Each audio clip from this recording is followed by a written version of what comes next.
Hey, 27 percenters, the next lead generation method I'm going to share with you will create, it's postcards. It's mailing postcards. And I'm going to share some things you've never heard before. It will create 7 to 15 responses every single week, doing what I'm getting ready to share with you. 7 to 15. Now, right now, at the time of this recording, it's 35 cents to send a postcard. And some of you thinking, my gosh, Dale, that must have been done years ago because it costs 78 cents or whatever it is now. I don't know. But here's the thing. I started doing this when postcards, I think, were like 14 cents or something.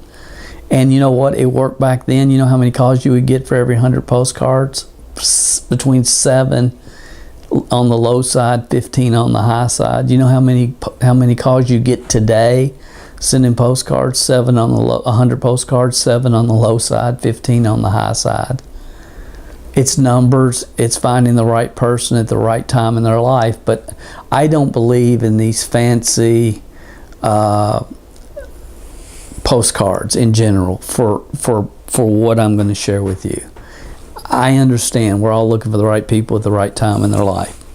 So if you'll follow exactly what I'm sharing with you and mail 100, and I promise you're going to have 7 to 15 people that will call you that are curious about your business opportunity. This is not for products. This is for business. I mean, you could use it for products, but I never have. There's other ways to find consumers of products. All right, now you want to go to your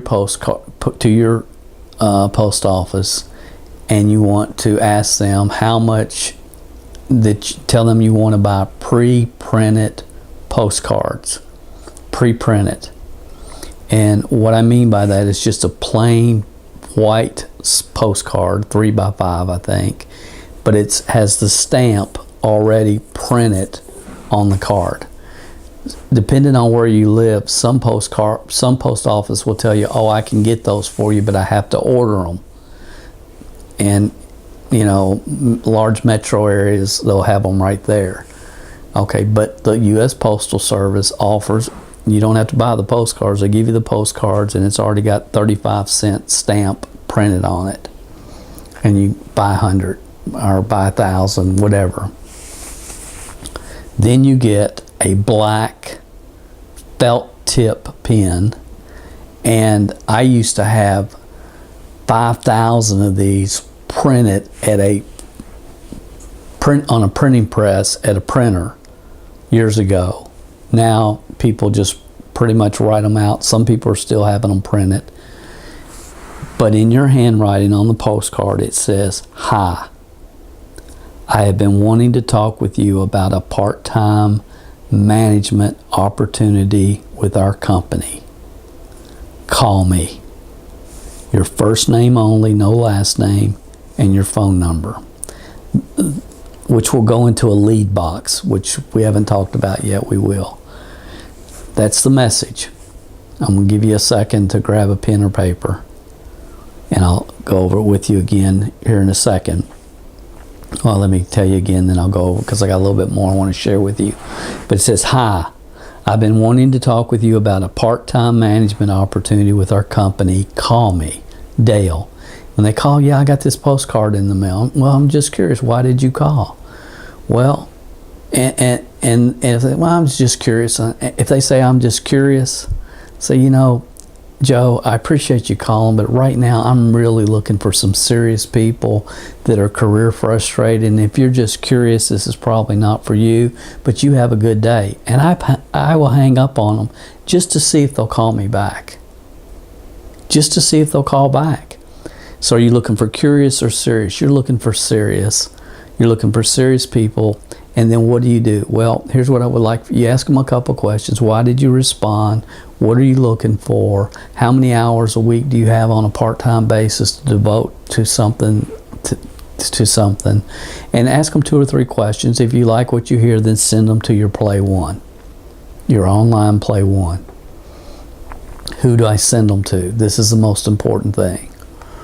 You need to look in areas where there's a lot of really young couples, starter homes.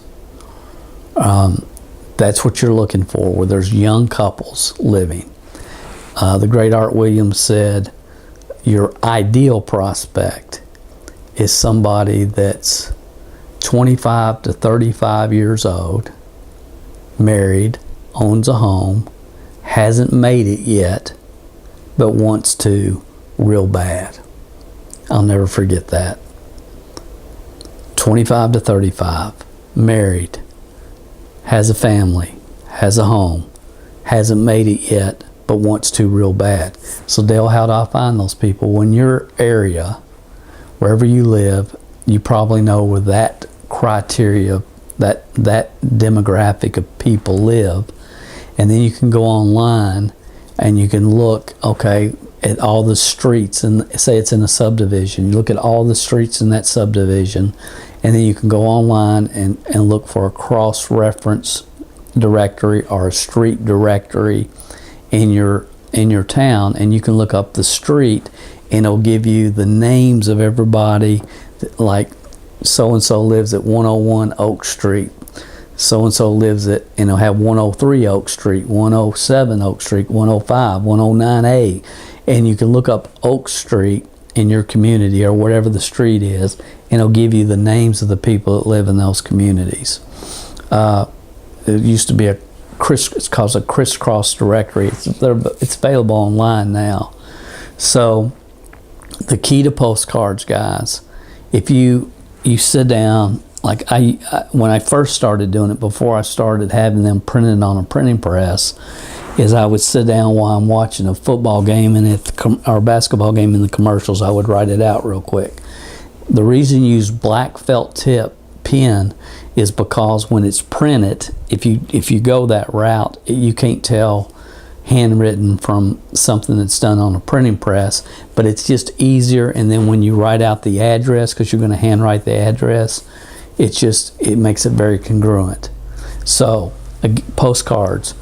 Hi, I've been wanting to talk with you about a part-time management opportunity with our company. Call me, first name only, phone number. Phone number should probably go into your lead box. And it's a real easy follow-up. You drop 100 in the mail. The best day to mail is you would like for them to get it on a Saturday, because over the weekend they're thinking about going back to work on Monday. So receiving it on Saturday's the best day. So you might want to send it on Thursday or Friday, depending on your mail and where you live. It doesn't have to. If it gets there on Friday, it's no big deal when they get there, because the bottom line is they're going to call out of curiosity because they have concern. Maybe they have a child that's getting ready to go to college. They don't have a college fund. There's all types of reasons people call. Again, you're looking for the right person at the right time in their life. So postcards, here's the keys. Write message. Hi, I've been wanting to talk with you about a part-time management opportunity with our company. Call me, first name only, and your phone number, and then target who you're sending it to. You do that by looking at people in the 25, 35 year range, haven't made it yet but want to real bad, living in starter homes, married with families. You can find that by looking online with a street directory. We used to have to go to tax rolls and the library and all that. You don't have to do that now. You can go online and find that information. And then, or say that you know somebody, maybe you don't know them well, drop this postcard in the mail to them. So again, guys, here's what you can expect. Every 100 postcards that go in the mail, you will receive minimum 7 calls to 15. Some weeks you might hit 22, some weeks you might hit 3 or 4, but it's a very consistent way, and it's expensive. $35 for 100. I wouldn't necessarily say this is the best way from a cost perspective, but it's really good because you can target the neighborhoods in which you're sending them, and you really get your ideal prospects. That's what I love about postcards. I think everybody should be using them that's trying to generate leads for their business.